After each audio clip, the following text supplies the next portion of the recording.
So Nick Floeck is joining us from Benchling. So he's the head of automation analytics there. He joins us with over 15 years of experience leading development of data platform and operationalize analytic products and services to help customers transform their business. So today he's going to be talking to us about Benchling and accelerating biotech innovation through instrument data standards. Thanks, Corey. But yeah, I just want to say thank you. It's really a privilege to be here and to partner with the Allotrope community. As Corey mentioned, my name is Nick Floeck, and I'm responsible for automation analytics at Benchling. Historically, Benchling has been focused on a lab notebook that's been really utilized heavily in early research. But as we've added more structure and rigor to the system over the years, we now have more of an end-to-end workflow system across the research and development spectrum. And as part of that, we really want to start bringing in more of an end-to-end analysis flow to keep customers and scientists working through our platform in one place as they're going through that. And as part of that, we really need to start thinking about connecting the lab to the Benchling experience, which means both passing the instrument instructions to instruments in the lab and receiving that data in a standardized way. That's why we're here to partner and talk to you all about Allotrope.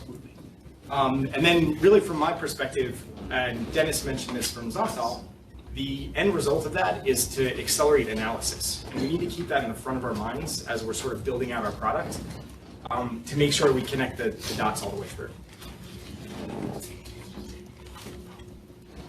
So to kick that off, I'm going to talk a little bit about some of the challenges that we see in working with customers from an automation and analytics perspective. Dennis also showed a picture that looks very much like this, right? But effectively, there's friction that exists in the lab and analysis workflow side of the scientific experience today. And you can really break that down into three core problems. The first is that the lab is disconnected from the place where experiments are initially designed, which makes it hard to bring through the scientific context end to end.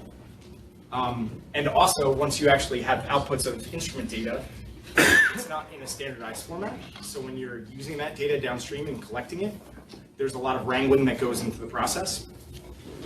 Once you've actually collected that data, even if it's in a standardized format, you need to make sure it's immutable, that it's searchable, that you have rich, robust metadata around it, so that scientists can understand the context, the lineage, and the provenance of where that data came from, which includes the initial experiment metadata that it was attached to.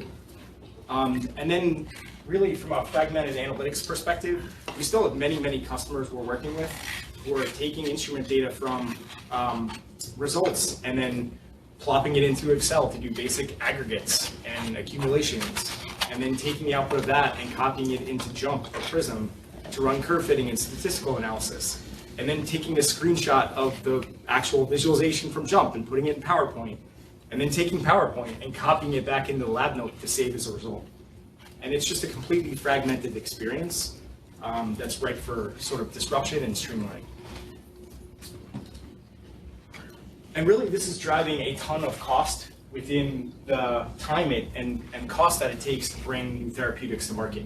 So a recent research article came out from Accenture that posited that there's about $1.6 billion in potential savings in bringing new drugs to market across the research and development lifecycle, just in lost efficiency that exists today. So really a lot of those three pillars of challenges are driving the friction that is increasing this cost. And there's lots of opportunity to bring that down. And really from Benchling's perspective, our mission is to unlock our customers' ability to achieve their innovation goals. And in doing that, we hope to unlock the power of biotechnology. So from a customer's perspective, all you guys in the room, you really want to help streamline scientific workflow, move process design faster and into the development side of the house at scale, faster time to decision on stopping non-viable investments and moving that further into the research phase and not just downstream in clinical or development. And then we heard Accumulus talk a lot about more efficient regulatory data reporting. And a lot of that starts up front in the research and development process and collecting data in a standardized way. So across all of these innovation goals to sort of bring down that cost that we talked about, there's one common stream, which is analytics is attached to each one of these goals, and then data needs to actually empower those analytics, which really speaks to the value of where Allotrope fits into that. So we believe that Benchling has a pretty big role to play in partnering with you all to kind of bring a solution to both the data side of this and the analysis workflow side of this. We can use the reach of our customer base today that are using Benchling to design experiments. And as we're bringing that more into the research, transitioning into development phase, if we can introduce and bring through the allotrope standard, we can drive pretty high adoption in solving that data challenge up front to accelerate analysis. So really, that's what our strategy is, and it mirrors tackling those three challenges. The first thing we want to do is integrate the lab with Benchling so that we can pass experiment instructions from a method to instruments like HPLCs with the sequencing and the sample injections dynamically. And then because we're sending those instructions capture the data that's coming off of them in results dynamically back within the Benchling ecosystem. So that way you don't have to worry about copying it to a separate data store. It just happens dynamically as part of the scientific workflow. And then because we have the originating scientific context of the experiment design, we can capture that contextual data in a way that's connected end-to-end with the provenance and lineage within our system, where we're focused very heavily on also reducing the barrier of entry to use that data. So we've had a lot of customers where their scientists have to learn SQL or Python to write code in order to actually leverage their data. We believe there's a much simpler way, especially for some of the single experiment workflows that exist within the scientific context than just using data. And then last but not least, connecting that to a unified analytics experience, which is not just about running machine learning and artificial intelligence to design analysis pipelines that can be executed in the workflow, but being able to plug in those tools like JMP and Prism into the scientific context so you don't have to leave the Benchling ecosystem to use them. You can just pass data to them dynamically, run your curve fitting statistical analysis or machine learning algorithms, and then publish results back in a way that gets captured automatically within our results schema. And really, you can clearly see where allotrope fits into this. For contextual connected data, it's really the glue that ties this entire strategy together. And it's not something that we felt we wanted to build ourselves, right? We believe very heavily in the mission that allotrope has in bringing these open standards across the market, both for data interoperability and to help accelerate the analysis pipelines that we need to build. So we're very excited to be partnering with allotrope and starting to really contribute to the offerings and extending those models and adopting them within our customer base. So what does this look like? If you take the section that I just showed of the Benchling offering, we have an R&D workflow system where study, design, and execution happens. We're connecting the methods that get structured within that ecosystem to instruments dynamically through API-based integrations, file-based integrations, and soon-to-be edge connector IoT-based integrations, so that you can have like an HPLC or a plate reader.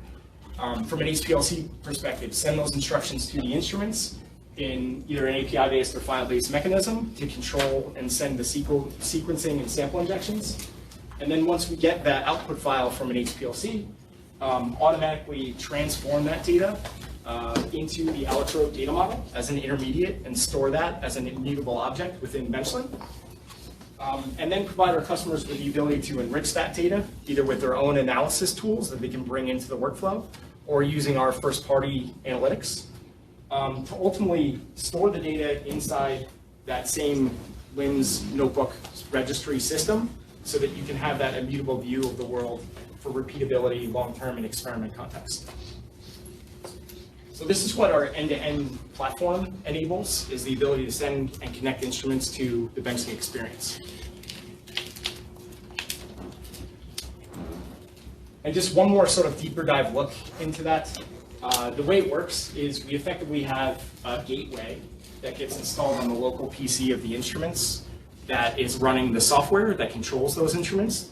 And that gateway knows how to communicate with the Benchling service. And we built a service that's completely integrated into the Benchling experience to do that. And what that does is allow for the dynamic passing of those instructions that I talked about.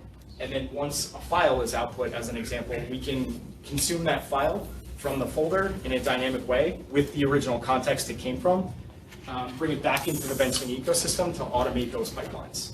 So this gateway and sort of adapter logic right here in the middle is the mechanism that facilitates that.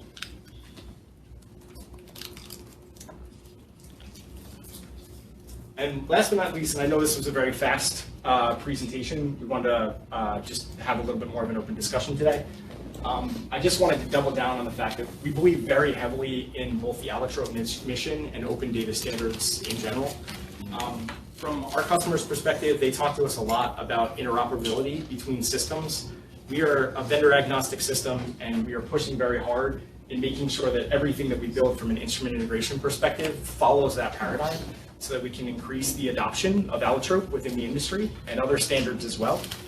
So I was really interested to learn a little bit more about Accumulus today, and also what's going on with Pistoia Alliance and the Method Hub standardization. Both of those feel like really tangible efforts that we would love to get involved in. So yeah, we're looking forward to partnering more as we extend some of the allotrope models and contribute back, and bring that more into some of the converter code that we're looking to move forward with as part of our project. So that's pretty much what I wanted to tackle today in terms of presentation content. Again, I know that was lightning round, but do you guys have any questions or any thoughts?